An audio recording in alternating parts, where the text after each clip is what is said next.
उस रात के बाद मैं उस लड़की को नहीं भूल पाया। मुझे सारे ऑर्डर रात के मिलते थे और मैं मना भी नहीं करता था क्योंकि रात के ऑर्डर में कमीशन अधिक मिलता था। मैं एक अमेरिकन मल्टीनेशनल कंपनी में रिपेयरिंग का काम करता हूँ।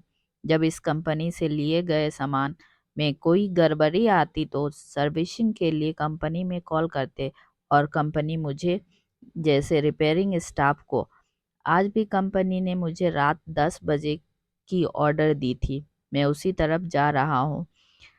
मैं उस ऑर्डर पे पहुँचता हूँ और कॉल बेल बजाता हूँ। एक 40-45 साल का आदमी गेट खोलता है और खोलते ही अपने होम थिएटर की तरफ इशारा कर बोलता है, अच्छे से इसे ठीक करो वरना शोरूम में इस कबाड़ को पटक जाऊंगा। और वह रूम के अंदर चला जाता है। मैं होम थिएटर को चेक करता हूँ और उसे खोल के ठीक करने लगा। कुछ देर बाद एक 20-22 साल की लड़की पानी का ग्लास मुझे ऑफर करती है। मैं पानी के लिए हाँ कर देता हूँ। वह ग्लास मेज पे रख कर जैसे ही मुड़ती है तभी वह आदमी उसे आवाज़ देता है और वह रूम में चली जाती है।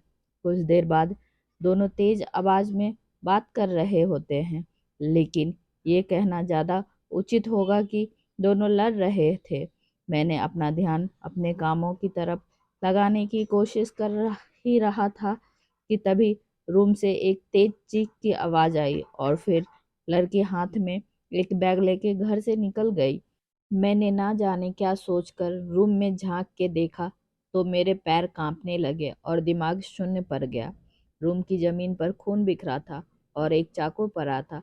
मैंने किसी तरह खुद को संभाला और अपना बैग लेके घर से निकल गया। मैंने अपनी बाइक ली और किसी तरह आनन फानन में बाइक चलाकर अपने रूम पे पहुंचा और कंपनी को सर्विस कैंसिल होने का मैसेज कर दिया। मुझे रात भर नींद नहीं आई। जैसे ही सुबह हुई अपने गांव चला गया। मैं गांव में भी चुप चुप रहता क्योंकि वो रात मेरे जहन से निकल ही नहीं रहा था। कुछ महीने बीत गए। माँ बाबा भी सवाल करने लगे। फिर मैंने खुद को समझा बुझाकर शहर चला आया और काम खोजने लगा। अभी बस काम मिले ही 1 हफ्ते ही हुए थे कि पुलिस मुझे उठा ली। मैंने पुलिस को उस रात की सारी वारदात बयान कर दी। पुलिस को मेरी बात पे यकीन नहीं हुआ कि मैं उस लड़की को नहीं जानता, पर पुलिस ये मान गई कि मैंने उस आदमी को नहीं मारा, इसलिए पुलिस मेरी जमानत होने दी। इस दौरान मेरी काफ़ी बेइज्जती हुई अपने गांव में। भैया भाभी ने मुझसे रिश्ता तोड़ लिया और मेरे माँ बाबा की जमा पूंजी मेरी जमानत में चली गई। जमानत के बाद मैं अपने गांव चला आया। वहाँ भी सब मुझे शक की निगाहों से देखते थे और मुझे सब बर्दाश्त करना पड़ता था।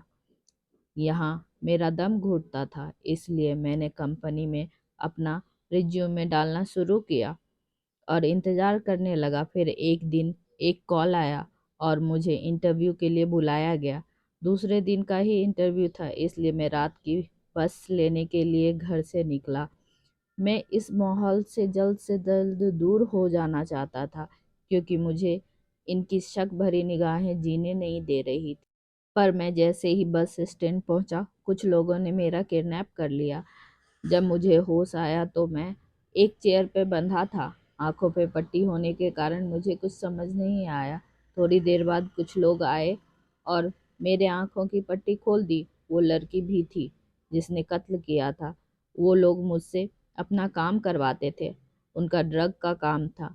मुझे खुद को इनकी चंगुल से निकालने का कोई रास्ता नहीं दिखाई दे रहा था। मैं थक कर अपनी जिंदगी खत्म करने की सोच ली थी कि उसी रात पैसे के बंटवारे को लेकर उनका आपस में झगड़ा हो गया। तभी मौका पाकर मैंने उनके ही फोन से पुलिस को कॉल कर दी और लोकेशन शेयर कर दी। कुछ देर बाद पुलिस हम सबको पकड़ कर ले गई। काफी पूछताछ के बाद पुलिस ने मुझे छोड़ दिया सरकारी गवाह बनाकर, और फिर मैं अपने गांव लौट आया, कभी शहर ना लौटने के लिए।